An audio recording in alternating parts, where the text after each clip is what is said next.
The glass of red wine shattered across the marble floor, and in that single instant everything shifted. "You clumsy, useless thing."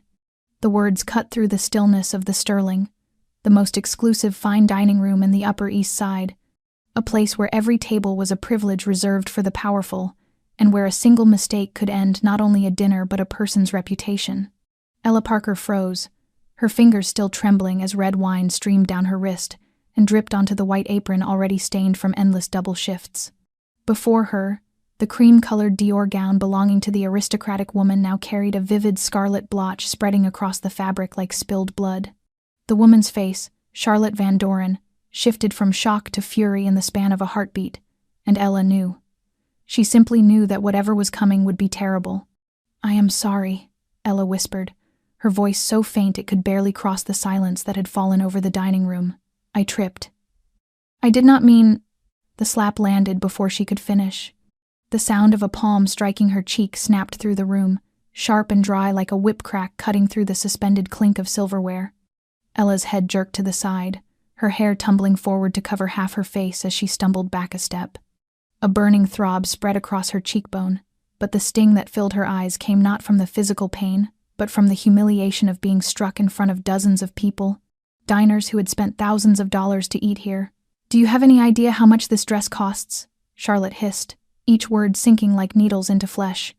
She was beyond 60, her beauty preserved by the hands of Manhattan's finest cosmetic surgeons.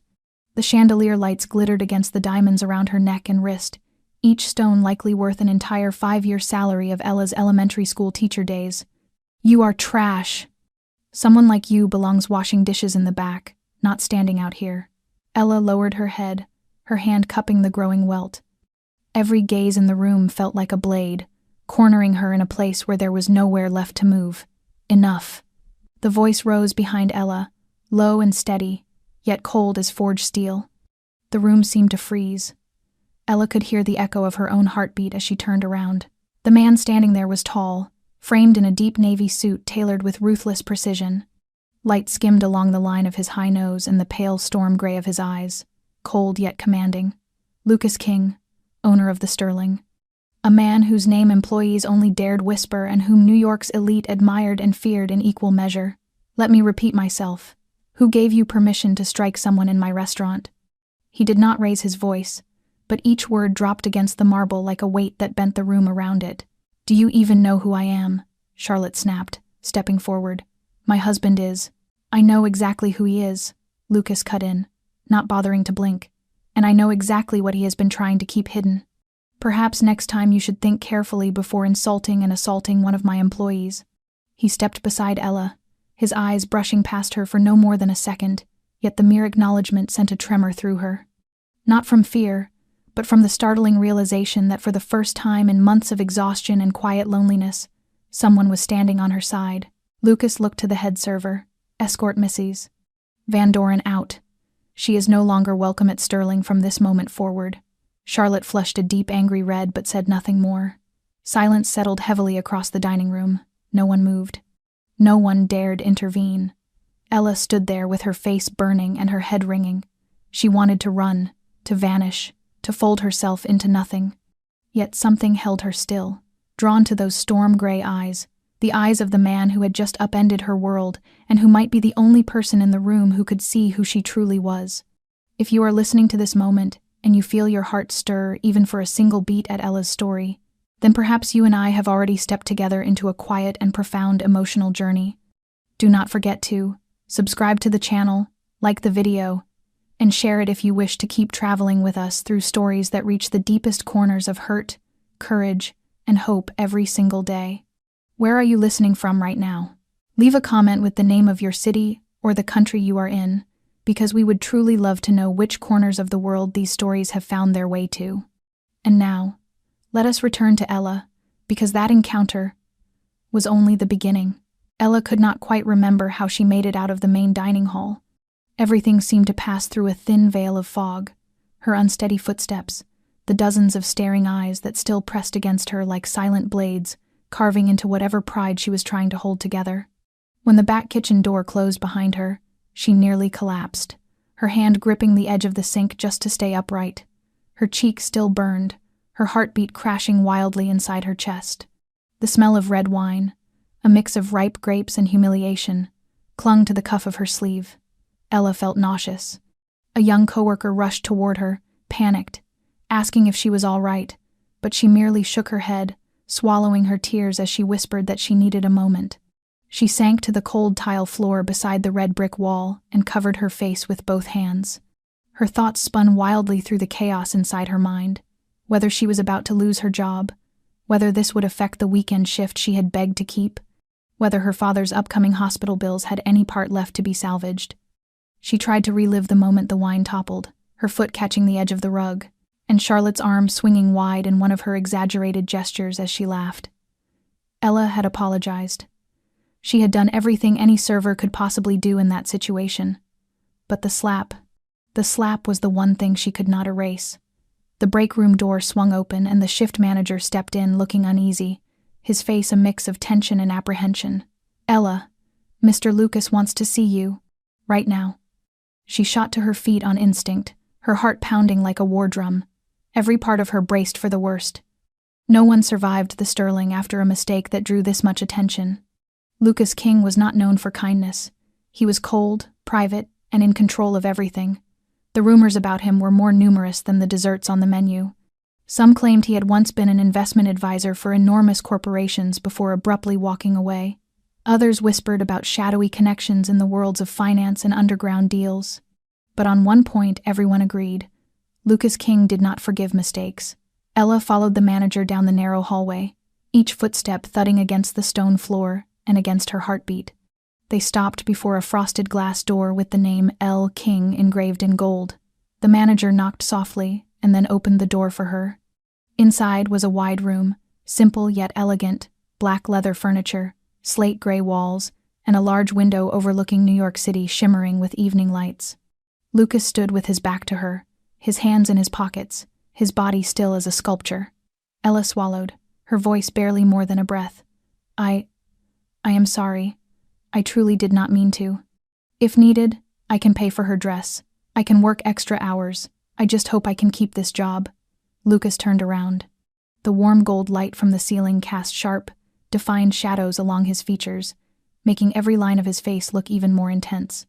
His gaze paused on the left side of Ella's face where the red mark still burned. "You are apologizing for being struck?" he asked, his voice quiet yet carrying something that made her chest tighten. "I do not want to cause trouble," Ella murmured, lowering her head. "I need this job." "I am not asking whether you need this job," Lucas replied as he stepped closer. "I am asking why you are apologizing when you are the one who was humiliated in front of a room full of people." Ella had no answer. She had never been accustomed to anyone taking her side. All she knew was that in her world, when something went wrong, no matter how small, the weaker one was always the one who paid the price. Lucas stopped in front of her, close enough for her to notice the faint scar along his right jawline, close enough for her to see that his eyes held no anger at all but something that resembled concern fused with a quiet, simmering fury. "You are not losing your job," he said firmly, "and you are not paying for the dress or the wine. Those matters have already been taken care of. I do not allow customers to strike my employees." Ella blinked, unable to believe what she had heard. She had prepared herself to pack her things and leave in silence, just as she had done so many times before. But this man, with his austere exterior and storm-gray eyes, was protecting her in a way no one ever had.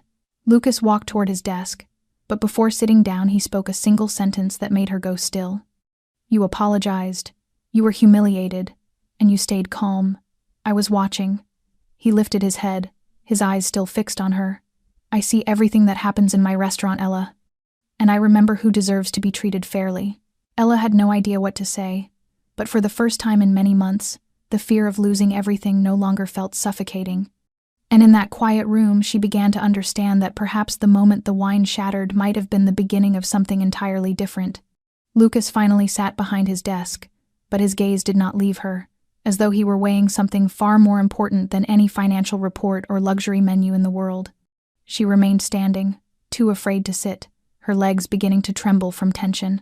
The silence was so complete she could hear the faint ticking of the wall clock. Inside her, everything was still unsettled. The sting of the slap lingered on her cheek, and Lucas's words, Telling her she was not being fired felt like a small miracle so sudden she did not know what to do with the emotions rising inside her. Lucas opened a drawer, took out a folder neatly enclosed in a black leather cover, and placed it gently on the desk.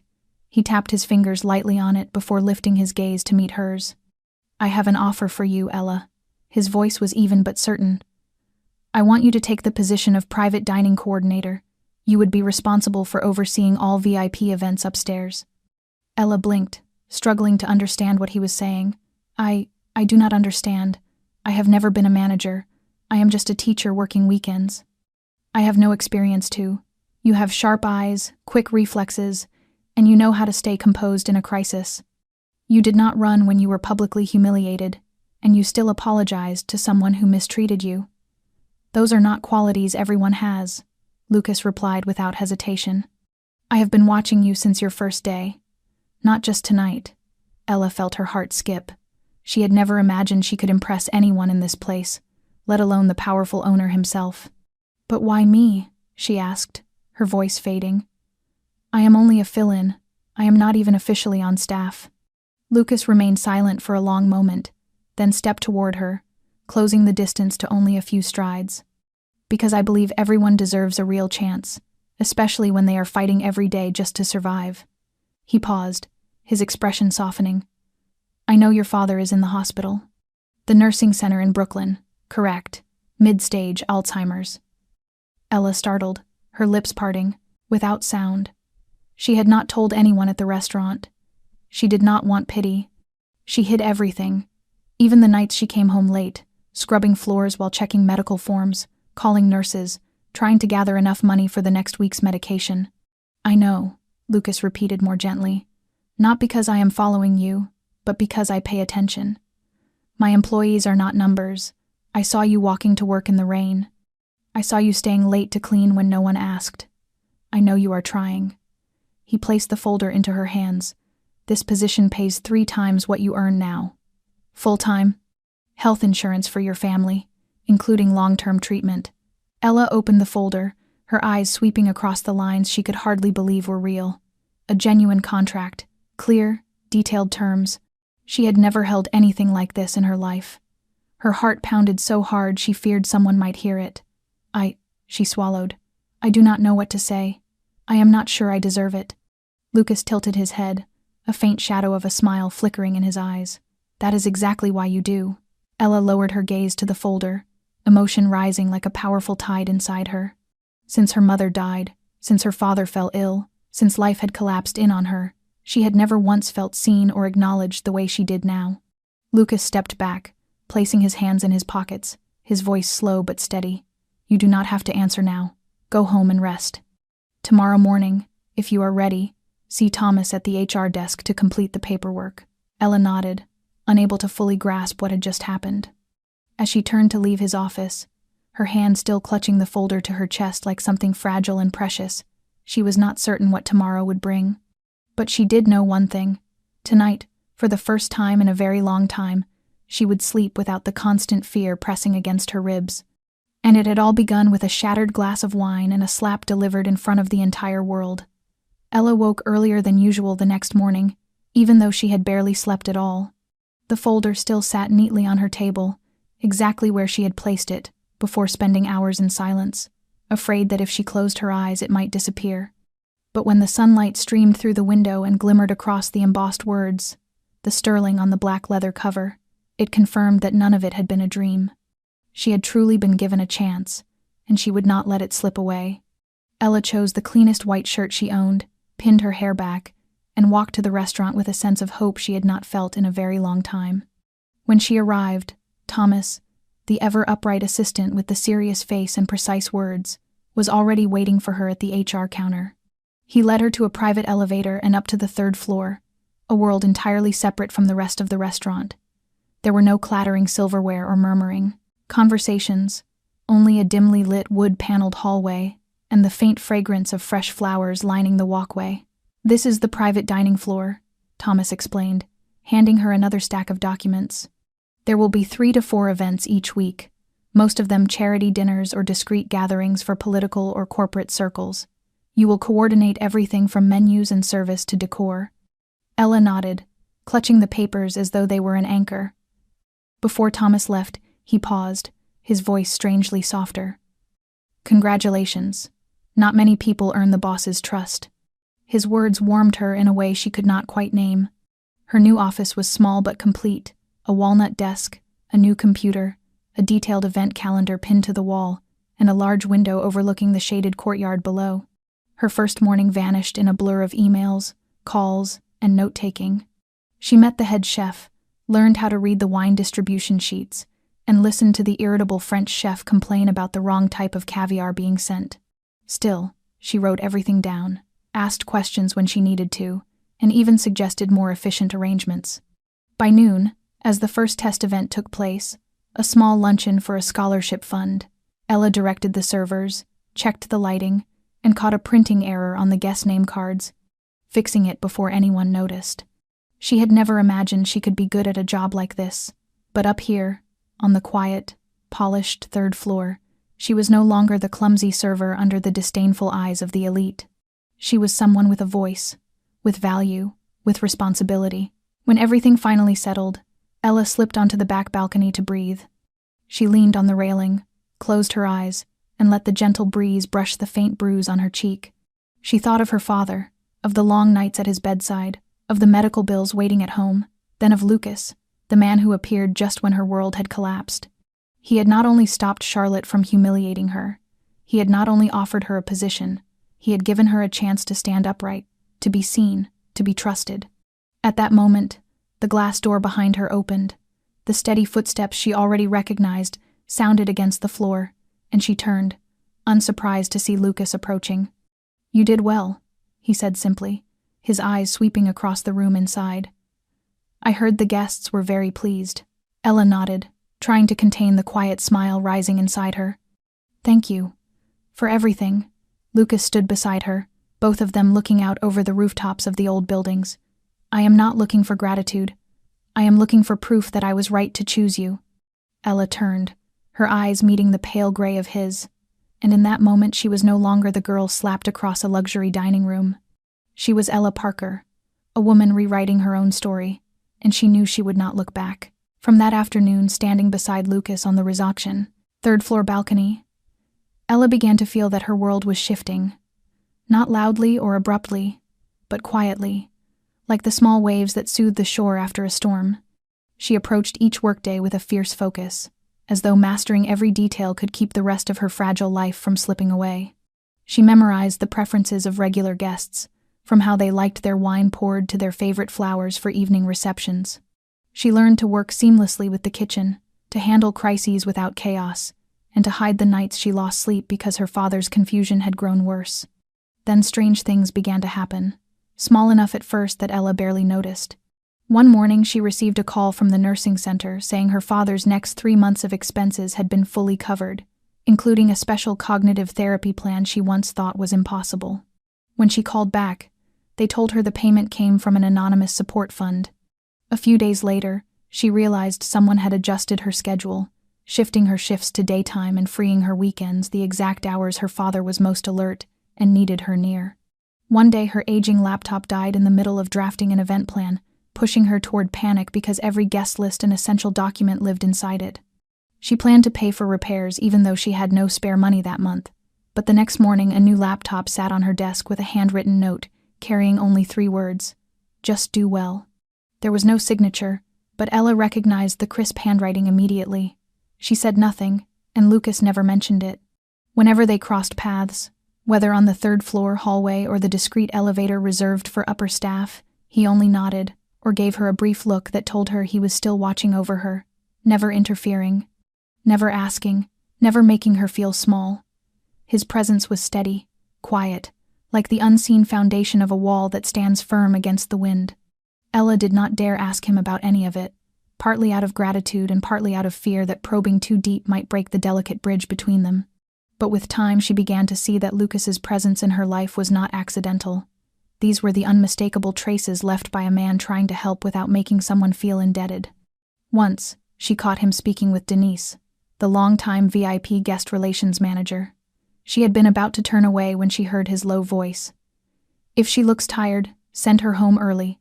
Do not ask. Just rearrange the schedule." Ella stood in the hallway, her back against the wall, her throat tightening. She knew he meant her. And in that moment, what moved her was not the help itself, but the way he protected her dignity.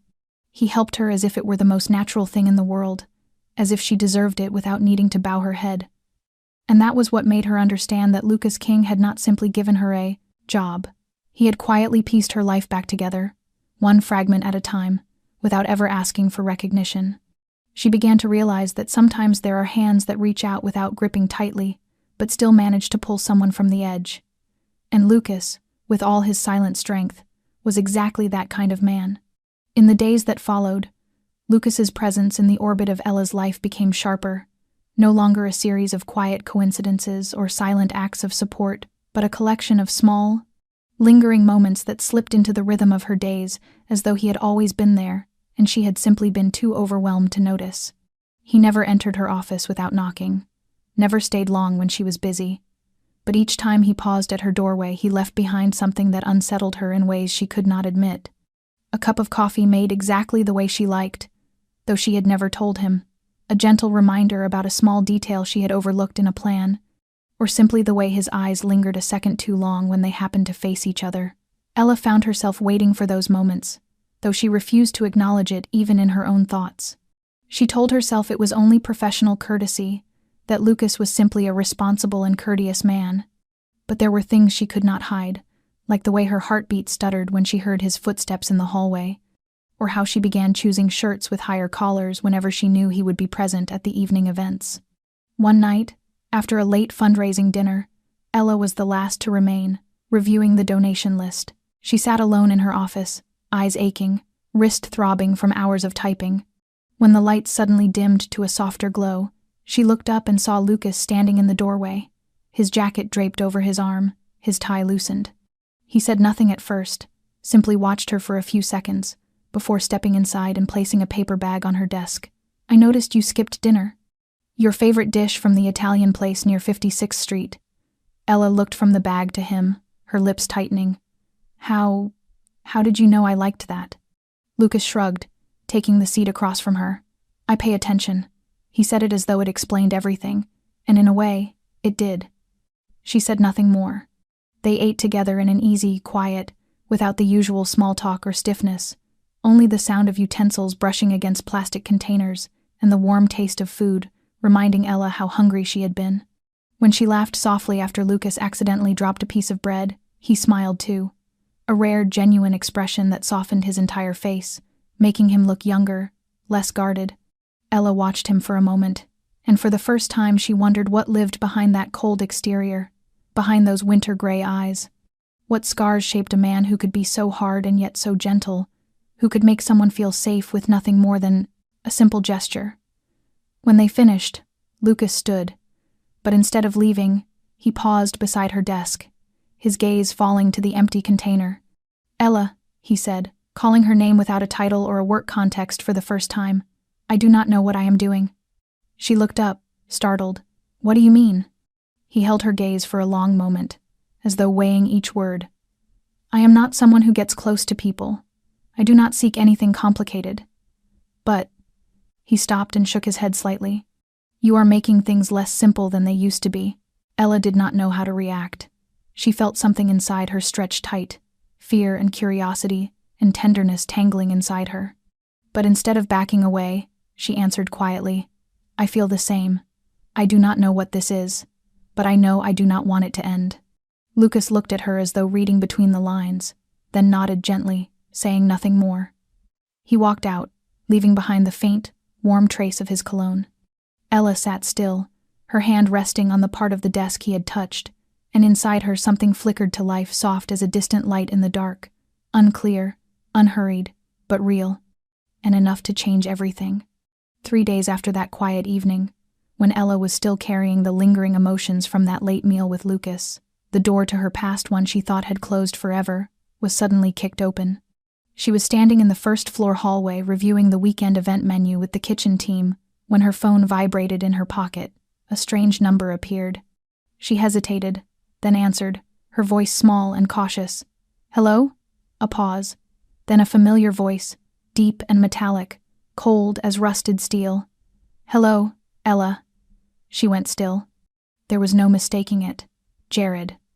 For a moment all the kitchen noises vanished, leaving only the sound of her own breath, heavy and strangled. "You think I could not find you?" Jared continued, his voice slow, savoring each word. "You are good. You disappeared without a trace. But I always find a way." Ella turned away from the kitchen, walking quickly toward the stairwell, her heart slamming against her ribs. "I do not want to talk to you. Do not call again."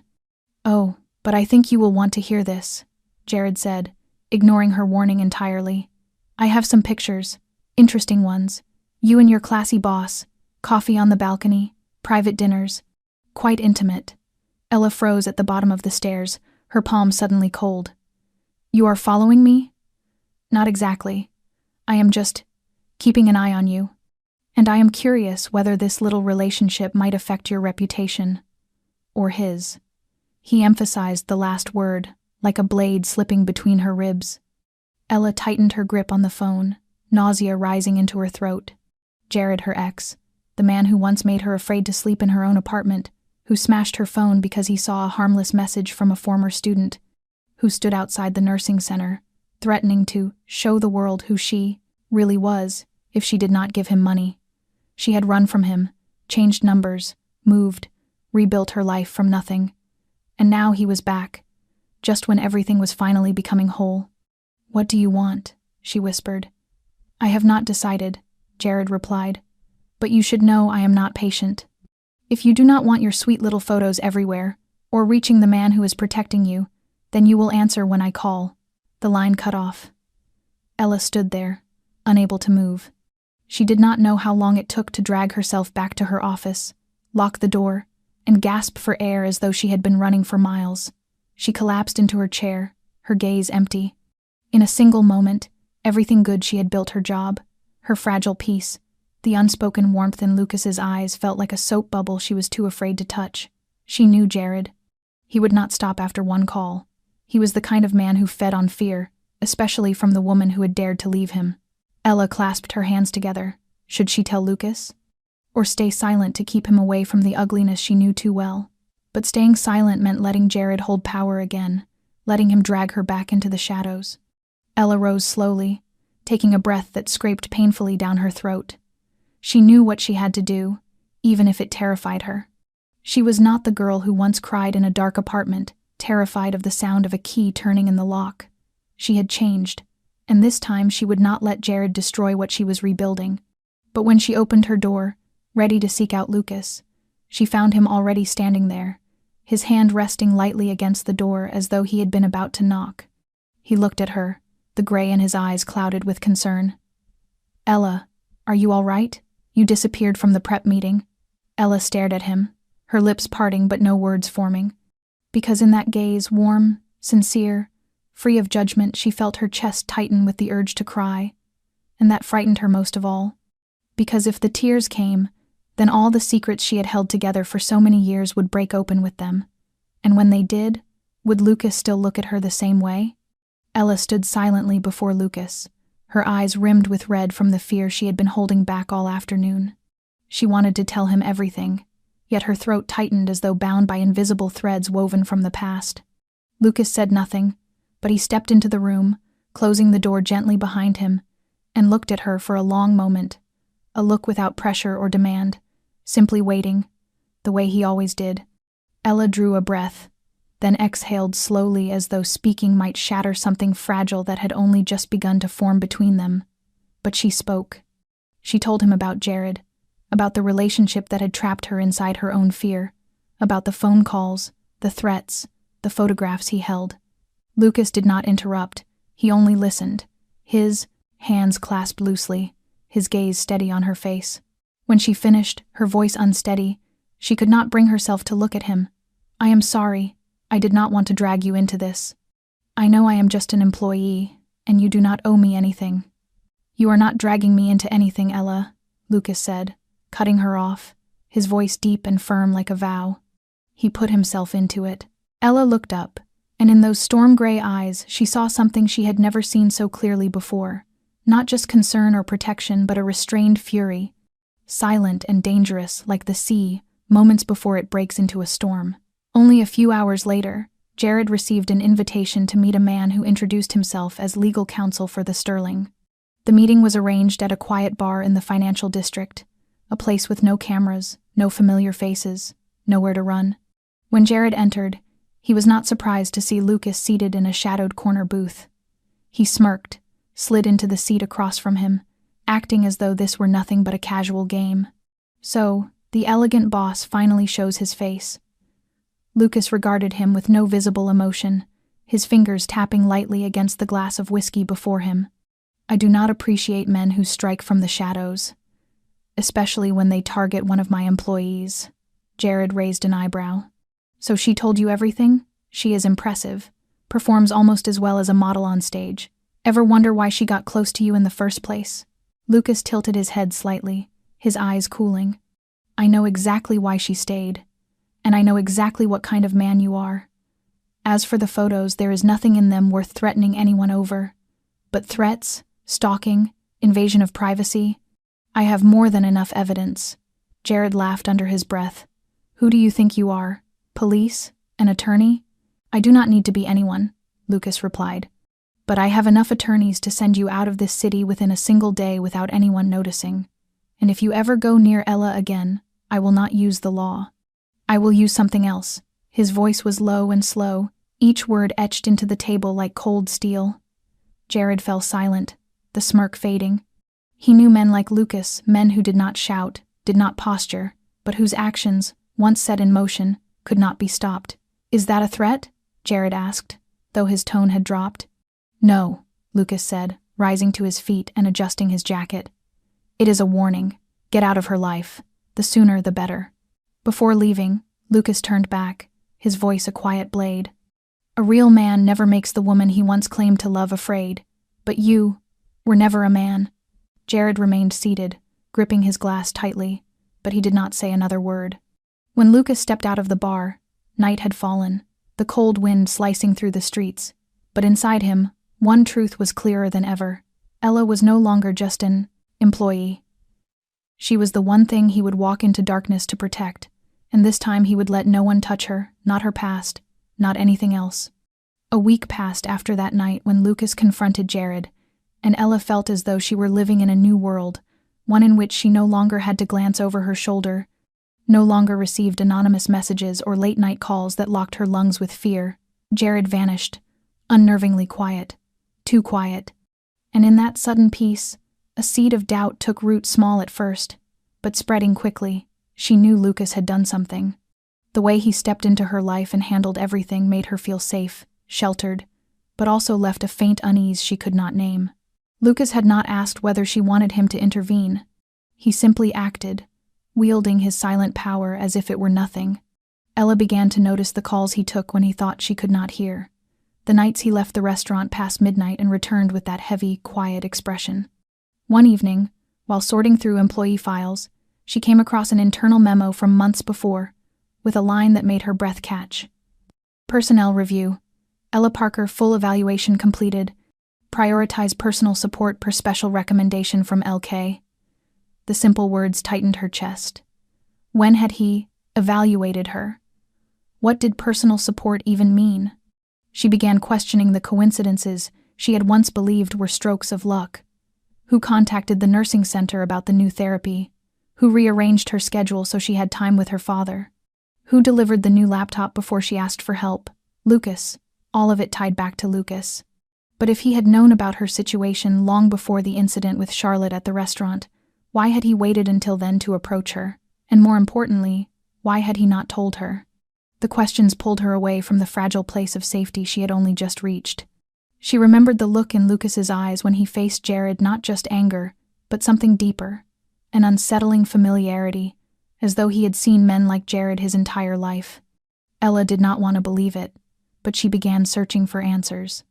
Late one night, after the restaurant lights dimmed, she opened her laptop and searched the name Lucas King, alongside the half-whispered rumors she had heard. Finance, withdrawal, lawsuit, Mafia. Old articles surfaced, many removed, but a few remained in archived screenshots. There had been a major scandal involving an investment fund nearly a decade earlier. Lucas had been a senior advisor, then suddenly resigned just before the fund was investigated for money laundering and underground financial ties. His name had never appeared in formal accusations, but there were vague notations about an inside source who quietly cooperated with government organizations to defuse the case. A man who disappeared from public sight for 3 years and emerged as the owner of a chain of luxury restaurants with no explanation. Ella closed the screen, her hands shaking, her heartbeat pounding like a drum. There was something inside Lucas she had never fully seen. A submerged layer, like thick ice beneath dark water. Always cold, always silent, but deeper and more dangerous than she had realized. The memories that had seemed warm, the gentle glances, the quiet acts of care, the late-night meal they shared now mixed with a sharp ache of uncertainty. She stepped out onto the third-floor balcony where she and Lucas had once stood together in silence. The night wind swept across her skin, cold enough to raise goosebumps down her spine.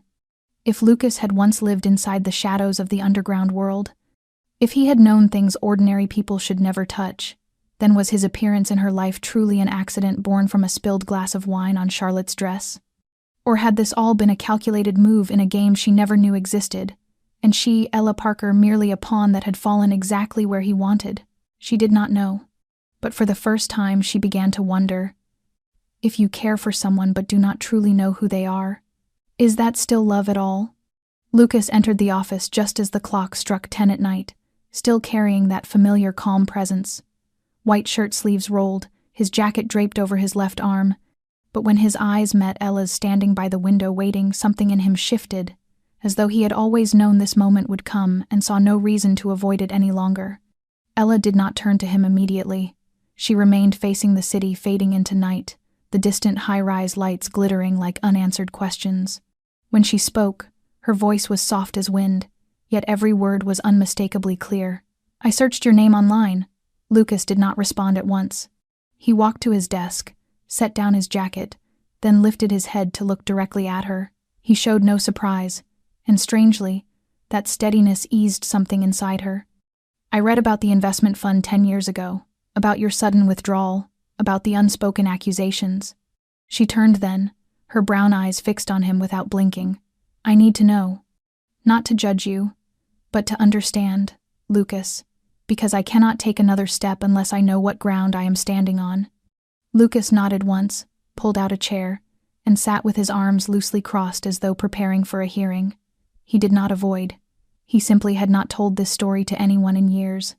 He began where everything started, at the age of 28, when he had been one of the brightest young financial advisors in New York, working at a top investment fund, managing million-dollar deals every month, hailed by the press as the golden mind of Wall Street.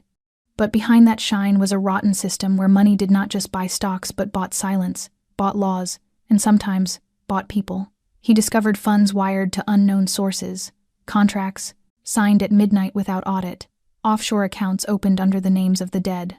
He said he initially believed he could fix things from within, but the deeper he dug, the clearer it became that he was just one small gear in a vast machine, one that no one wanted repaired. Then one night, he was offered money in an amount large enough to make anyone disappear forever if he stayed quiet. Lucas refused. Instead, he began gathering evidence, quietly, methodically. Every paper trail, every suspicious transaction, every deleted email. He said he did not do it for conscience, but for someone. His younger brother, Dylan, had lost everything after investing in a similar fund, and his death labeled an accident had changed everything. Lucas sent the entire file to a contact inside a federal investigative agency, then vanished, literally, from the world. 3 years living under another name, without credit cards, without social media, with no one knowing where he was. He used what remained of his money to open the Sterling, not to get rich, but to build the only thing he felt he could still control. A place untouched by outside forces, a place run by honor and principle. Ella stood motionless. She did not interrupt him, not once, because everything Lucas said fell into place with what she had always sensed about him, the steadiness, the solitude, the quiet anger that never erupted into sound. When he finished, silence filled the room like a thick blanket of snow. Then Ella stepped closer, very slowly, and when only a few steps separated them, she whispered. "I am not afraid of your past, Lucas. I am only afraid you did not trust me enough to tell me sooner." Something in his eyes fractured. He rose and stepped toward her, and for the first time laid his hand on her cheek, gentle as though she might disappear if he held on too tightly. He murmured, "I did not tell you because I feared you would look at me differently." Ella placed her hand over his. "But I do not look at you differently. I just see you more clearly. And I want to walk with you, no matter how dark the path ahead might be." Lucas said nothing more. He pulled her into his arms, and in that moment every secret, every sin, every mask fell away. Only two people remained uncovered, honest, and for the first time, fully trusting. After that night, everything between Ella and Lucas existed in a suspended space between past and present, between what neither dared to name and what neither could deny. They did not speak of what happened.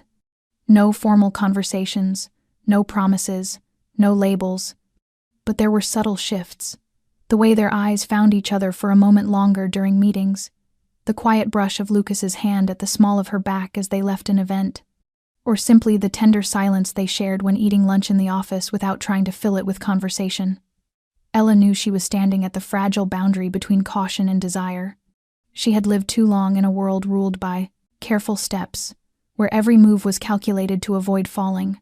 Lucas, with his past woven from darkness and fractured light, was the last man she ever imagined she would allow her heart to lean toward. But because he was unlike anyone else, because he saw her even when she was losing herself, because he stood beside her in her worst moments without asking for gratitude or recognition, it became impossible to pretend any longer. One Friday night, after the restaurant closed, Ella asked Lucas to walk with her around the neighborhood.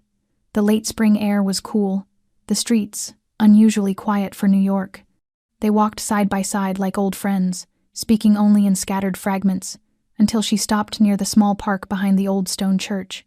She turned to him, her eyes calm yet resolute. "I do not know where this will go, Lucas. I am not experienced with grown-up love, and I am not someone who trusts easily. But I am tired of guessing, of keeping distance, of pretending I feel nothing every time you walk into a room." Lucas watched her silently, as though listening not to her words but to the heartbeat beneath them. Ella smiled faintly, a mix of helplessness and tenderness. "I do not need anything complicated.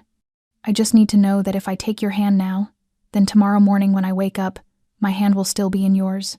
You do not have to promise anything. Just stay. Do not leave when things get hard." Lucas did not answer immediately. He stepped closer, reached out, and touched her hand lightly where it hung at her side. His voice was low, almost a whisper.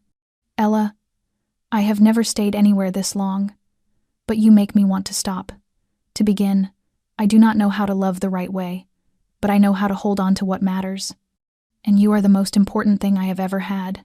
Their hands tightened around each other, needing no further words. Because sometimes love does not require grand declarations, only a simple decision, to stay. They sat together on the cold stone bench in the small park, shoulders touching, the night quiet around them. Above them, the street lamp cast a soft golden glow across Ella's hair, and Lucas looked at her as though witnessing a miracle he never believed he would find. And there, in that still pocket of the city that never sleeps, two people marked by wounds, by secrets, by a longing to be healed, chose each other. Not because they knew they would last, but because they were willing to take the first step, together. The next morning, as the early summer sunlight shimmered through the glass windows of the quiet penthouse, Lucas had already been awake for some time. He lay still for several minutes, watching Ella sleep beside him, her hair spilling softly across the pillow, her face unguarded and peaceful. In that moment, he felt something shift inside him. Not a weakness, but a different kind of strength. The strength that comes when a man realizes that to protect what he loves, he must be willing to let go of the thing that once made him unbreakable. Lucas did not go to the Sterling that day. Instead, he stayed in his private office at the apartment, reviewing contracts, studying operational schedules, and finally composing a long email to the shadowed governing board, whose members rarely revealed themselves. The message was simple. Beginning next month, Lucas King would no longer directly oversee operations at the Sterling. He would transfer management to the team he had spent 3 years training, the team who understood every detail of the restaurant's workings but carried none of his past. He would step back, not disappear entirely, but enough to draw a clear line between work and personal life, something he had never been able to do before.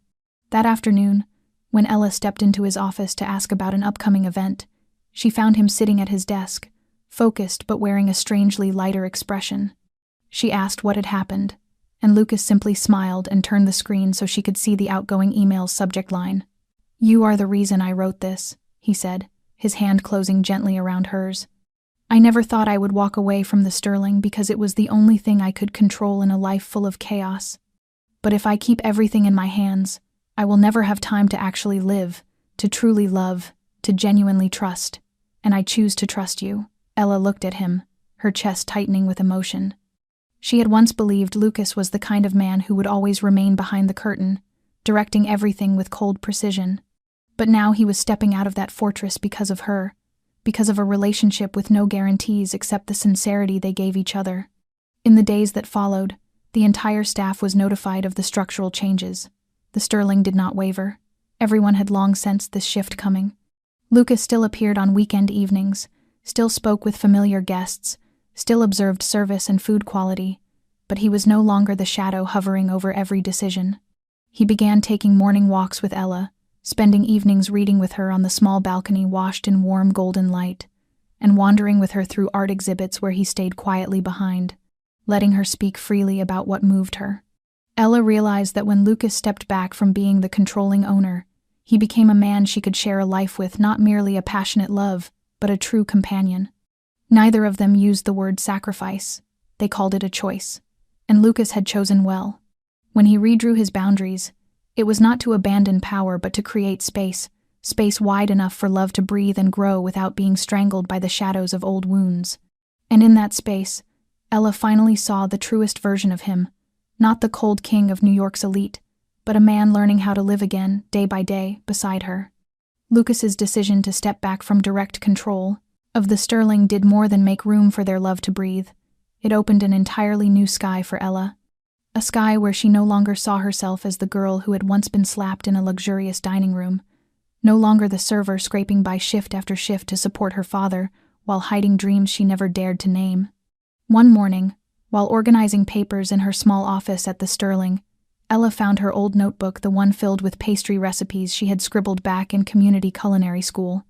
Messy instructions, notes on adjusting flavors for diabetics, ideas for a mobile dessert cart serving nursing homes, dreams she once cherished, then abandoned because life had become too heavy with survival. That evening, sitting beside Lucas on the sofa, her hand resting lightly on his knee, the soft golden light falling across the notebook, she told him everything.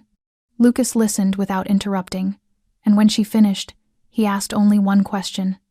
"If you started from the beginning, would you be willing to make it real?" Ella smiled, without hesitation. "I think I have never been more ready." And so a new journey began. She did not leave the Sterling immediately. Instead, she reduced her hours, dedicating each afternoon to building her own bakery concept. It began with a tiny rented kitchen in Brooklyn, a few basic tools, and one apprentice.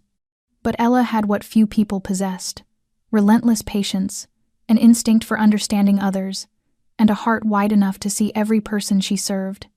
She named her project Kind Crumbs, small crumbs of kindness. Each pastry was created not just to taste good, but to give something. Sugar-free desserts for diabetics, gluten-free options for children with allergies, pastries delivered with handwritten notes for elderly clients living alone. Lucas was the first to invest in the project, not with money, though he could have poured in hundreds of thousands without blinking, but with belief. He helped sketch logos, design the website, and every evening asked, "What new thing did you learn today?" Ella had never felt she belonged anywhere the way she belonged here. After only 3 months, Kind Crumbs was featured on a major food blog. Orders surged. Community centers reached out for donations to their charity events. A real estate firm invited her to open a small storefront near Riverside Park. Standing before that potential space, the light glinting across the glass windows, Ella held Lucas's hand tightly. "I never thought things could happen this quickly." Lucas looked at her, eyes quiet and sure. "It did not come quickly, Ella. It just came at the right time, and to the right person. In less than half a year, Ella, the woman who once bowed her head in apology over a spilled glass of red wine, now stood in her own kitchen, wearing her white cap and long coat, guiding a small but spirited team.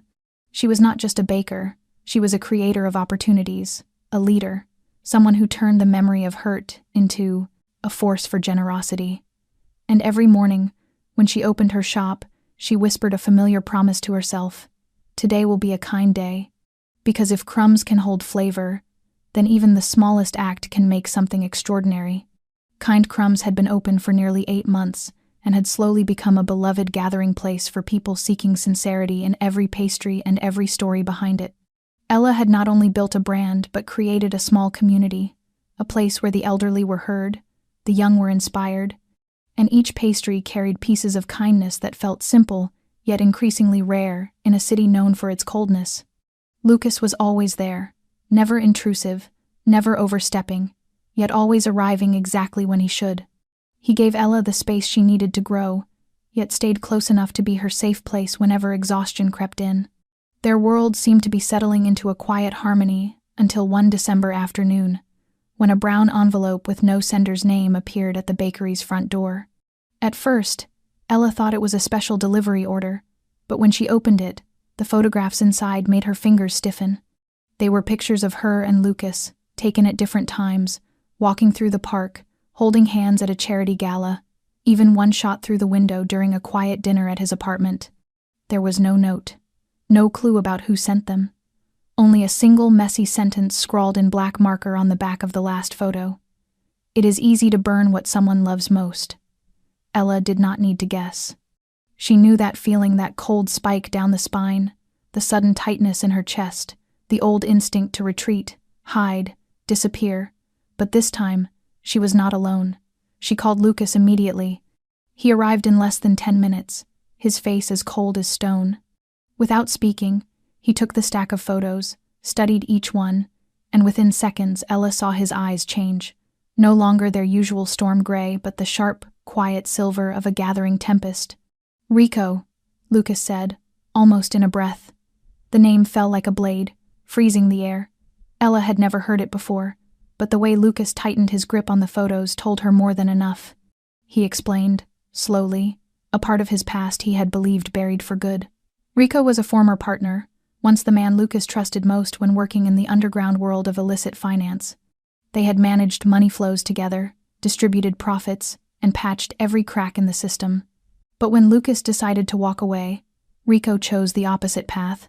He not only stayed, he expanded the empire, partnering with darker, more dangerous forces, and he viewed Lucas's departure as unforgivable betrayal. "I thought he would never resurface," Lucas said, his gaze locked on the window. "But now he is not only coming after me, he knows about you, and that is what makes him most dangerous." Ella gripped his hand. She felt fear, yes, but not the old kind, not the kind rooted in loneliness. It was the alert fear of someone who finally understood what was truly at stake. They went to the police, hired private security for the bakery, strengthened the apartment's surveillance systems, and Lucas moved Ella temporarily into a house he owned in the suburbs. But none of those precautions made her feel safer. Because Rico was not threatening her body, he was threatening the fragile trust, the quiet life she and Lucas had built piece by piece after so much damage and healing. One night, while Ella was sitting alone in the kitchen of the new house, the phone rang, an unknown number. She answered and remained silent. For the first 3 seconds, no one spoke. Then a man's voice, low and bored as though he were yawning. "Your pastries, they are very sweet, but too much sweetness can cause decay." Then a dry, broken laugh. She hung up, her heart pounding, and almost instantly Lucas appeared in the doorway, as if instinct had pulled him toward her. He did not ask what she heard. He simply wrapped his arms around her tightly, wordlessly, and Ella understood. The storm had truly begun, and this time, they would not only need to withstand it, they would have to fight. Not just to protect themselves, but to protect what they had built together from the ruins. Lucas did not sleep for 3 nights after the threatening call.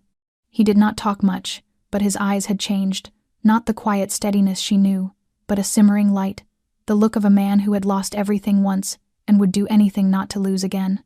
In his old office at the Sterling, the place where he had once hidden the remnants of his past life, Lucas dug through old data, called contacts he had severed long ago, and stepped once more into the world he had sworn to leave.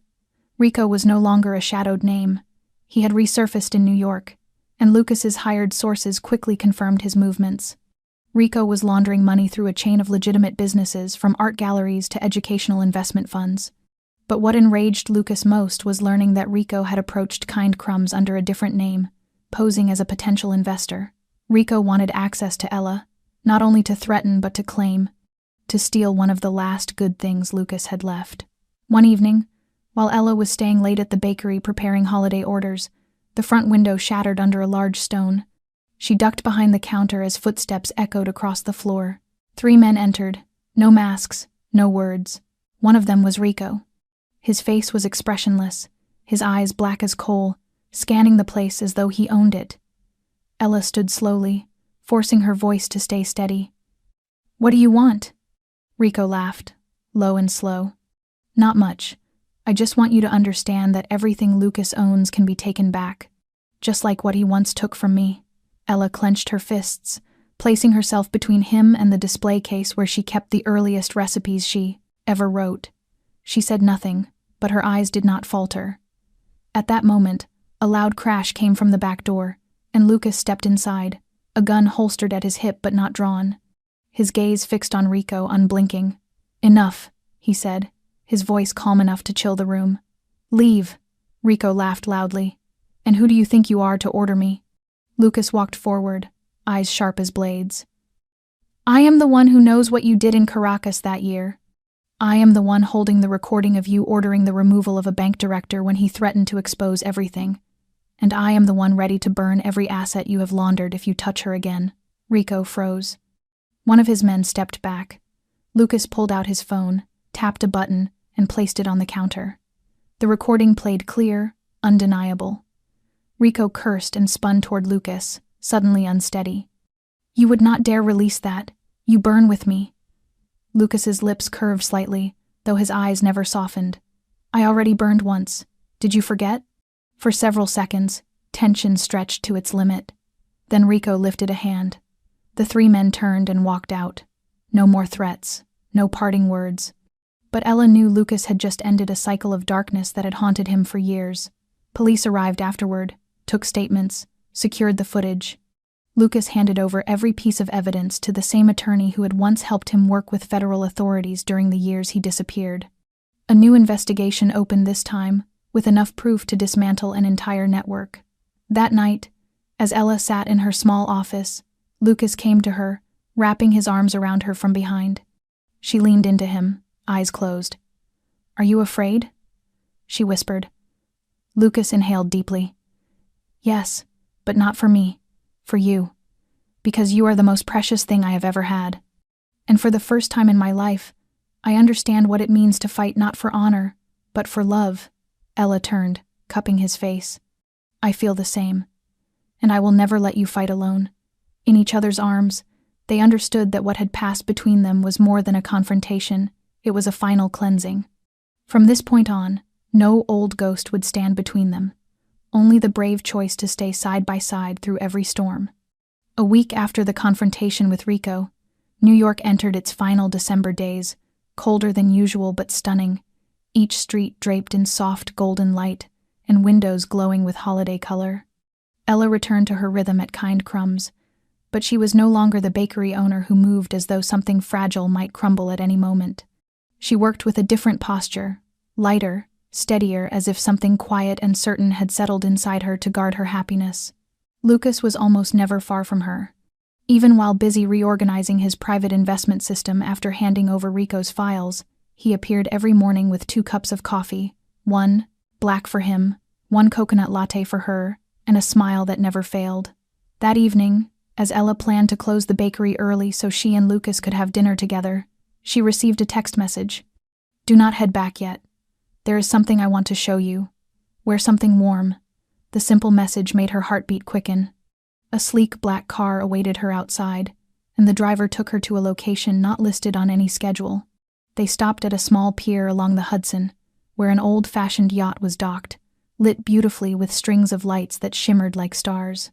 On deck, A red carpet runner and a dinner table for two stood beside the railing facing the river's shimmering reflection of the city lights. Lucas stood there in a simple gray suit, his hands in his pockets, watching her approach as though every breath she took was something he wanted to protect. "I know you do not like anything too extravagant," he said with a small smile as she reached him. "But tonight I need a quiet place where you can clearly hear what I am about to say." They had dinner to the soft rise of jazz music, sharing memories and dreams for the future, no longer worrying about tomorrow's storms but imagining how beautiful tomorrow could be. When Ella lifted her wine glass to her lips, Lucas rose, pulling a small teal box from his pocket. He did not kneel like in the films, did not repeat any rehearsed lines. He simply placed the box into her open palm. "I have traveled very far to find myself again. I have lost more than once. But across every path I walked, you are the one thing that made me want to stop. Not to hide anymore, but to build." He held her gaze, his voice quieter. "Ella Parker, will you build that with me? Not as the wife of Lucas King, but as the companion of a man who has finally learned that love is not control, it is trust." Ella did not answer right away. She opened the box, saw the silver ring with its deep blue sapphire, a simple, elegant piece, as profound as the way he looked at her. Then she looked up, eyes shimmering, her smile luminous. "As long as you keep one promise," she whispered. "Tomorrow morning, when I wake up, my hand will still be in yours."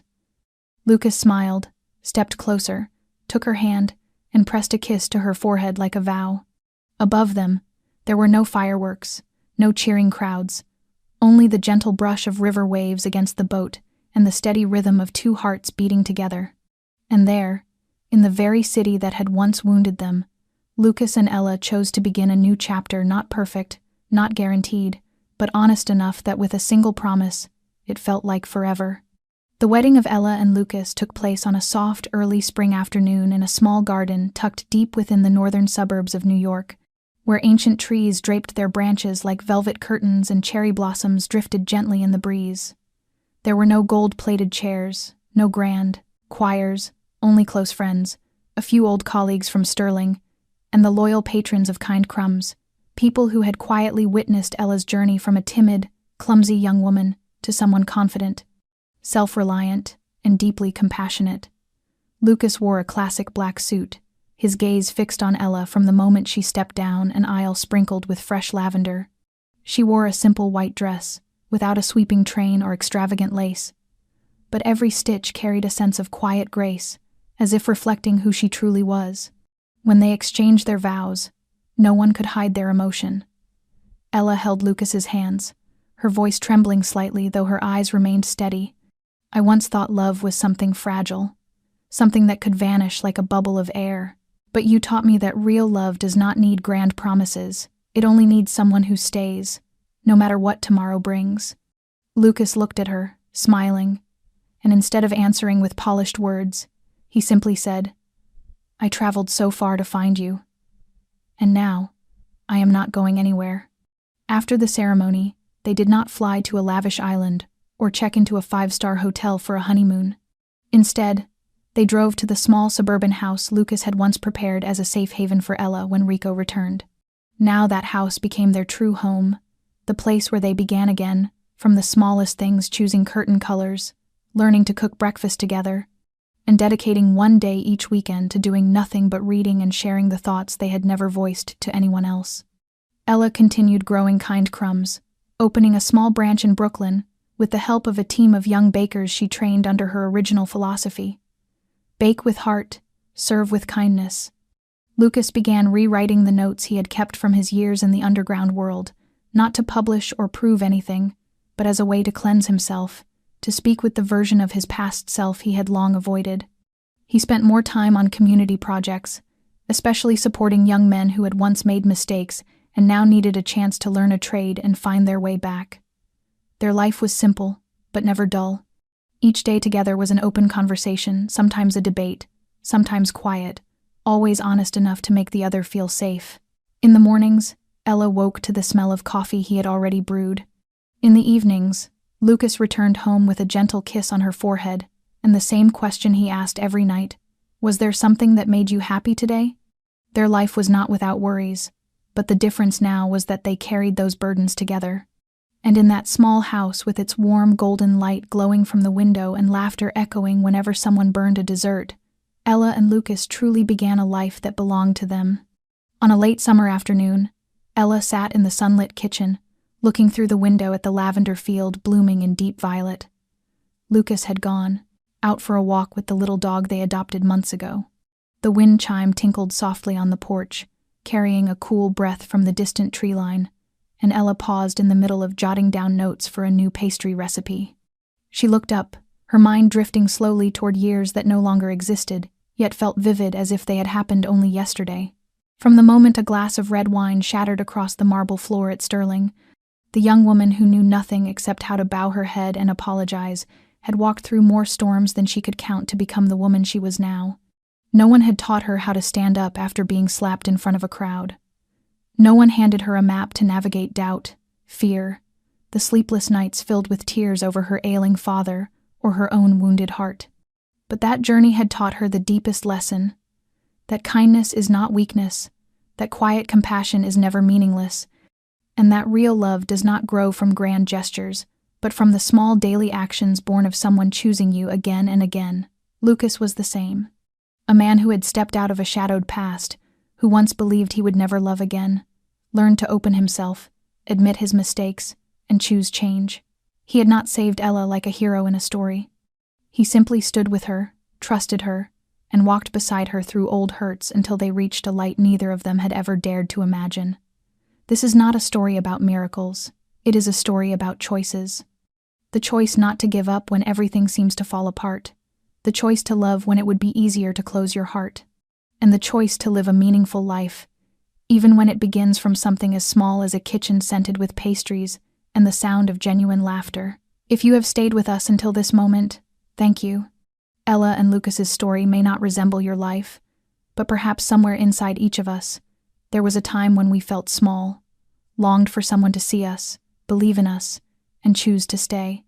How did this story make you feel? Did it touch something deep within your heart? Please leave a comment below and share your thoughts. We truly want to hear you, understand you, and honor the most genuine part of you. If you enjoy heartfelt stories, rich with humanity and lingering long after the last word, be sure to subscribe to the channel, like this video, and share it so that kindness can reach even more people. We return every day with stories full of depth, truth, and emotion, especially for those who are still searching for connection and hope in our modern world. Wherever you are listening from across the globe, I wish you good health, joy, abundance, and peace in every moment of your life. Thank you for staying until the very end. Goodbye, and we will see you in the next video.